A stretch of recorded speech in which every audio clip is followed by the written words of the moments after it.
Fintech Chatter, brought to you by Tier 1 People, leaders in Fintech executive search.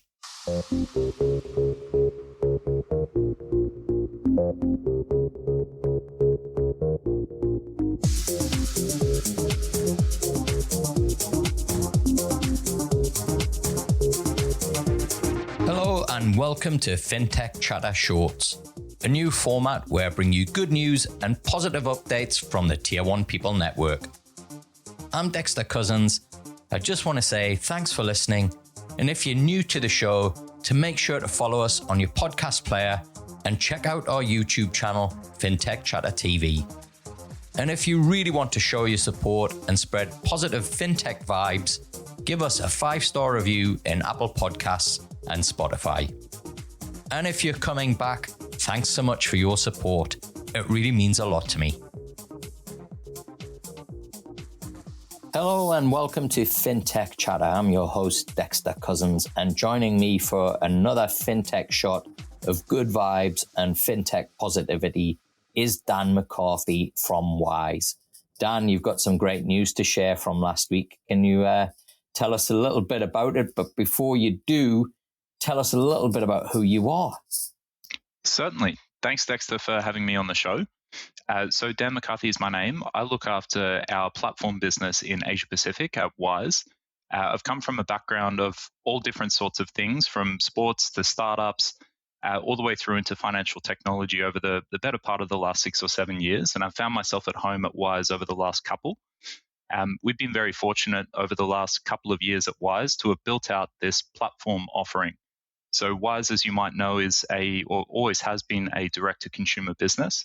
We serve customers all around the world, about 16 million of them today using our Wise account. We also have the Wise Business account for businesses, but we increasingly found there were banks, enterprise platforms that really wanted to use the infrastructure that we've built over the years to serve our own customers.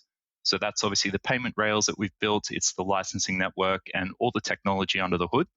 So Wise Platform really allows those enterprise partners and banks to tap into that infrastructure. So it was a great fit for me, a perfect blend of finance and technology, and getting to work with a lot of the more premier partners throughout Asia Pacific. In terms of good news, close to home here in Australia, we've just announced the launch of 2 new partners who are using new solutions from our infrastructure. So those 2 partners are Prospend and Parpera. We announced them on Thursday, the 29th of June. And from all accounts, they're now live, running smoothly and well, which is always good news for us and them. But we're very excited about what this might bring to us at Wise and Wise Platform in the foreseeable future as well. Fantastic. Now, I actually had Daniel from Parpera on the show earlier this year, and he kind of shared the challenging experience that he'd gone through as a founder with finding overnight that they were deplatformed from their previous provider, which was Vault Bank. That has had a huge impact on the ecosystem. So it's fantastic to see that you've come to the rescue of some really great founders and great ideas that were just about to get off the ground and get some traction. What's been so far the kind of reaction that you've had from the market here in Oz? Yeah, I think a lot of this comes back to the way that we work at Wise. So ideally, we try and identify a problem. When we're working with a partner, or whether it's a bank or enterprise platform, we're always looking for a pain point. There was the obvious one with Parpera, given that they were released from their pre-existing arrangement with Vault Bank in, I think it was around July of last year. Unfortunate circumstances. The timing was reasonably good for us. So at Wise, today on the Wise Platform portfolio, we have around 65 partners who have integrated with us over the last few years globally. But we'd always been looking to expand our solutions. So our direct customers at Wise today use us for transfers, but they use us for multi-currency accounts and cards as well to spend those funds in multiple currencies, which really was the suite of products that Vault Bank was previously giving to Parpera. So we'd had a lot of demand from the market for these kinds of solutions for a decent length of time, probably the prior couple of years to us trying it out for the first time. But ultimately, we needed to choose the right sort of partner that could work with us in that capacity. When you're working with new solutions, there's quite a few unknowns that go into the integration of those solutions. And so Parpera was an excellent fit in that respect.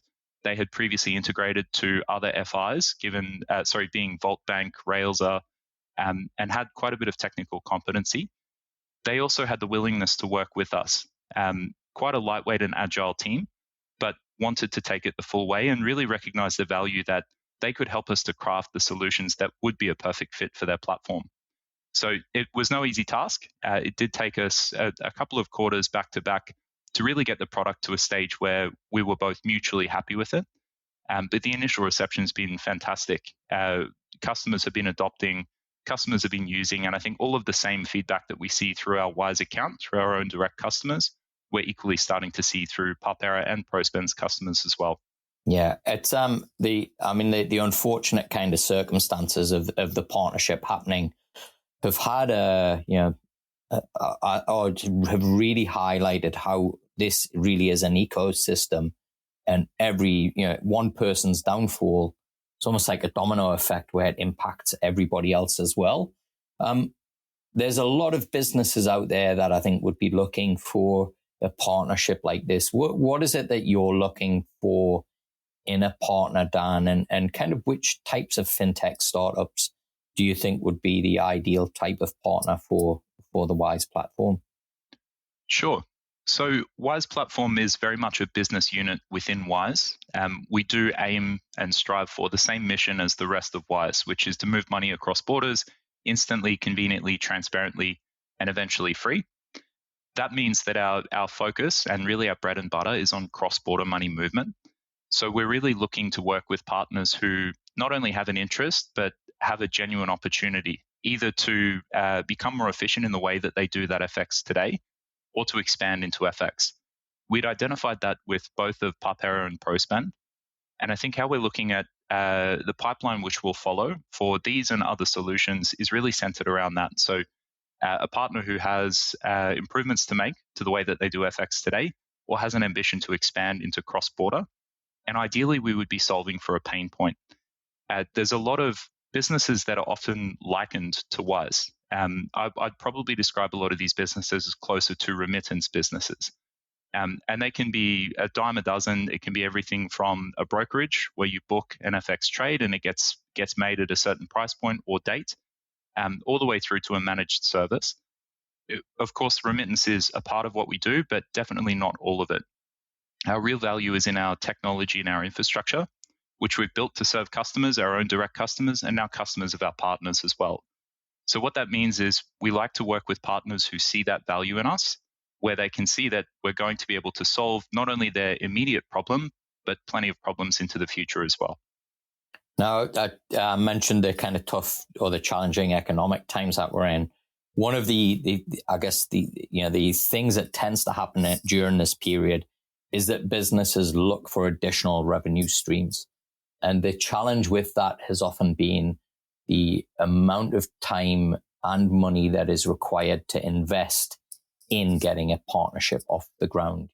How quick do you think you can get these kind of integrations up? And do you see now, a partnership like this being a feasible kind of revenue generating opportunity for partners as well?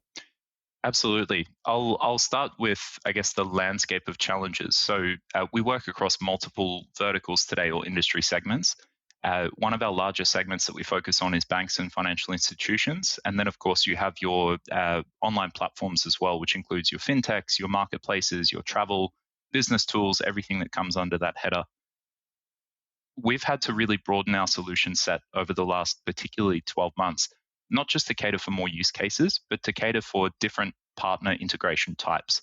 So we found, for example, working with banks, that a bank will typically enter into anything with a level of risk aversity, which is always what you want from a bank. But that often creates an increased timeline and an extreme level of focus on the initial due diligence, compliance, etc., which doesn't leave a lot of room or budget often for the technical integration. So we've had to produce a few solutions that are a little bit easier to adopt for banks and FIs, maybe a little more familiar. Banks today would typically use the correspondent payments network. We've created a number of solutions that allow Wise to become a bank's correspondent, which means from a technical perspective, it's a configuration change to their Swift messaging system rather than going through a full API integration if that's not on the cards for them. And we've done similar for the other verticals that we serve as well today. So instead of one size fits all, there obviously are multiple use cases that we can cater to, but very different integration types that we can serve and solve as well. When it comes to the revenue opportunity as a result of these kinds of partnerships, this is one of the bigger drivers for partners, not just to work with Wise, but any other provider in the space today. The old saying is build, buy, or partner. And today, with cash rates where they are, building is becoming less and less feasible. And a lot of people in the market are looking to a more senior partner who already has good unit economics, but really does this as their day-to-day, their core focus, which is a really good fit for us. And I think for the same reasons, we're typically not looking to expand into probably all of the other things that we could do with our infrastructure. And that could be things like verification as a service, as an example, which I'm sure we could do very well, but we're really sticking to our core focus. That really helps us to get the best possible unit economics, price, etc., for the partners that use us, and allows them to generate a really decent amount of revenue off of the service as well. I wouldn't say, though, that revenue generation should be the number one goal of working with either a Wise or any other vendor. I think it's nice as a value add, but as we said before, we're really looking to solve a genuine problem or pain point for our partner. And ultimately, the benefits will be hopefully lower operating costs and higher margin or higher revenue as a result. But the primary focus should be solving a pain point for customers, which is exactly what we do for our own. Now, we've seen as well over this last kind of 12, 18 months, a number of international fintechs who had entered the market have kind of retreated. What's Wise's view on Australia and the APAC region, and what's the kind of level of commitment there, Dan? Sure. So Australia is home territory for me. I'm very, very passionate about the fintech landscape in Australia. One of the things that I think we have going for us here is it's an incredibly fair landscape for innovation. There's a number of regulators that most players in the space are reporting to or responsible to, and it really creates a lot of equity in the space. We've worked very closely with those regulators throughout the course of Wise to bring us to the stage where we currently are.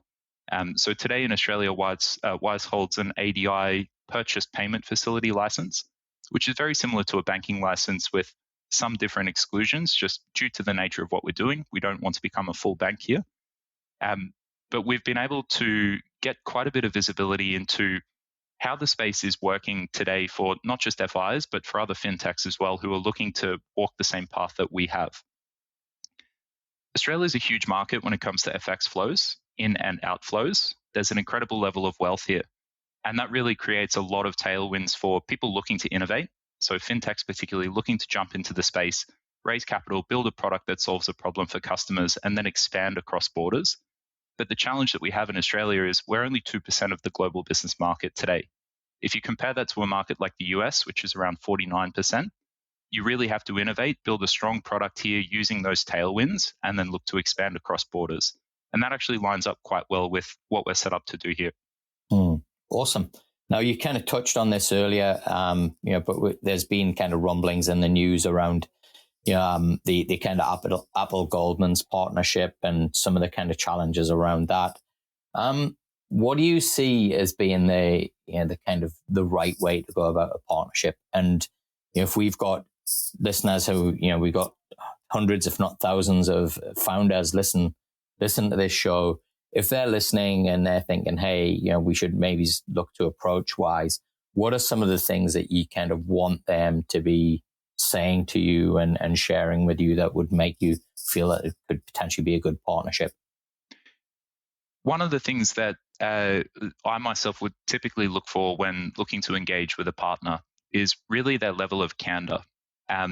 We find often in the business world, it's very easy to throw in a lot of words, dilute things down, and often stray away from the point or really the genesis of what you're there to talk about.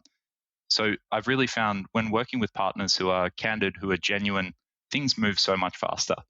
And I think it's okay to not have all of the answers. For example, if it's a partner who's not done an API integration before, it's much easier for us to dig deep very early and figure out what we can do rather than pushing them down a path that they might not feel overly comfortable walking. So I think having that open dialogue, very clear and candid discussion right from the outset really sets the grounds for a successful partnership. Everything else, of course, is not just transactional. There is a transactional component of a partnership, but really there should be mutual benefit and mutual alignment.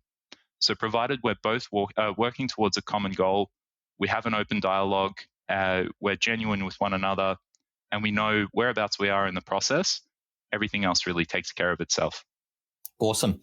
Well, Dan, it's been fantastic to chat with you, and thanks for sharing with me such good news. Where can people find out more or reach out to you if they're interested in finding out more about the platform? Absolutely. So we do have a landing page, which is platform.wise.com, which describes all of the different solutions, products, use cases that we're now bringing out to the market. We've also got quite a bit of news and publications coming out from the Wise main page.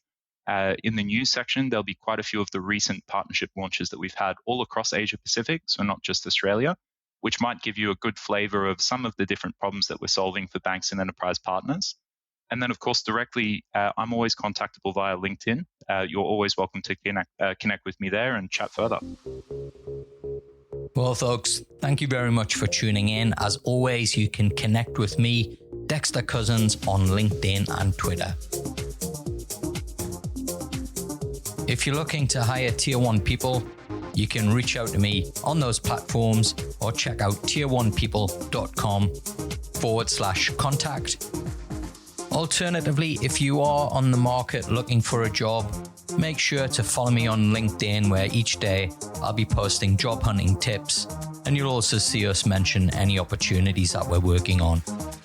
Until the next episode, keep safe.